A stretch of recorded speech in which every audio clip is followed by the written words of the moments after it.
नमस्कार, times of Swaraj में आप सबों का स्वागत है और मैं हूं संतोष सिंह। और आज हम टाइम्स ऑफ स्वराज में चर्चा कर रहे हैं कि एस सिद्धार्थ के शिक्षा विभाग के अपर मुख्य सचिव बनने पर जिस तरीके की खुशी जाहिर की जा रही है, स्वाभाविक है कि उनके बारे में जो मेरे पास जानकारी है वो हम आप तक शेयर करें, क्योंकि एस सिद्धार्थ को 2007 से मैं लगातार देख रहा हूँ। जब से पटना आए, जनता के दरबार में कार्यक्रम शुरू हुआ, कई विभाग के वो प्रधान सचिव रहे और प्रधान सचिव के रूप में उनका कामकाज बेहतर रहा है। कुछ दिनों के लिए नीतीश कुमार से रिश्ता भी उनका कुछ तल्खी रहा, उस वजह से उन्हें वनवास भी रहना पड़ा, लेकिन रिश्ता ओवरऑल बेहतर रहा है।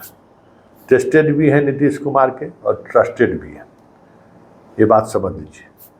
और के पाठक का प्रभार एस सिद्धार्थ के देने का मतलब है कि के पाठक जो कुछ भी कर रहे थे उसमें सीएम की सहमति जरूर था, क्योंकि एस सिद्धार्थ के मामले में भी बिहार के बड़े से बड़े नेता भी, ये अलग बात है कि के पाठक व्यवहार कुशल नहीं था, ये व्यवहार कुशल हैं, सब लोगों से आसानी से मिलते जुलते हैं, बातचीत करते हैं, लेकिन फैसला लेने में ये के पाठक के समान ही है। फैसला लेने में व्यवहारिकता नहीं इनकी चलती है, इसलिए जो निर्णय के पाठक ले चुके हैं या जिस निर्णय के आधार पर शिक्षा विभाग आगे बढ़ा है, ये तय मानिए कि एस सिद्धार्थ उसमें 2-4 बातें और आगे ही बढ़ाएंगे, पीछे हटने का सवाल ही नहीं है। 1990 बैच के अधिकारी हैं के पाठक और उन्हीं के बैच के अधिकारी हैं चैतन्य प्रसाद।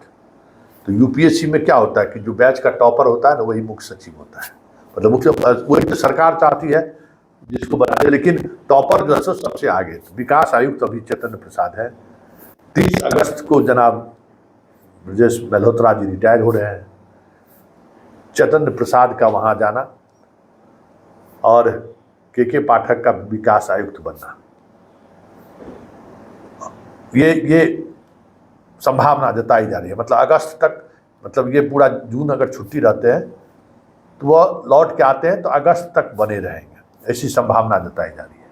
और एक संभावना ये भी है कि इस लंबी अवधि की छुट्टी के दौरान वो सेंट्रल डिप्रेशन पर जाने की कोशिश वो जरूर करेंगे, लेकिन सब कुछ तय होगा कल के बाद किस तरीके की रिजल्ट आते हैं। वैसे 3 तारीख से उनका छुट्टी पे जाना, लंबी छुट्टी पे जाना, बीमार, वो सच में बीमार है, इसमें कहीं से कोई दो मत नहीं। वो बीमार है, लंबी छुट्टी पर गए हैं, लेकिन ये जितना कुछ आप देख रहे हैं ना, वो बिना नीतीश कुमार के सहमति का संभव ही नहीं है। ये सब कुछ क्योंकि चुनाव खत्म होता, रिजल्ट होता तो अटैक और के पाठक पर बढ़ता, जो स्थिति, क्योंकि के पाठक किसी की बात मानने को तैयार नहीं थे, तो अटैक और बढ़ता, तो अपना 1 महीना के लिए वो बाहर चले गए। लेकिन उनके जगह पर जो 1991 बैच के जो एस सिद्धार्थ आए हैं, एक बैच ही जूनियर है, चीफ सेक्रेटरी बनेंगे ही अगर नीतीश कुमार कंटिन्यू कर गए तो लेकिन सहज तो है, लेकिन कोई निर्णय बदलवा ले ऐसा मुझे महसूस नहीं होता है, हमेशा मुझे लगता नहीं है।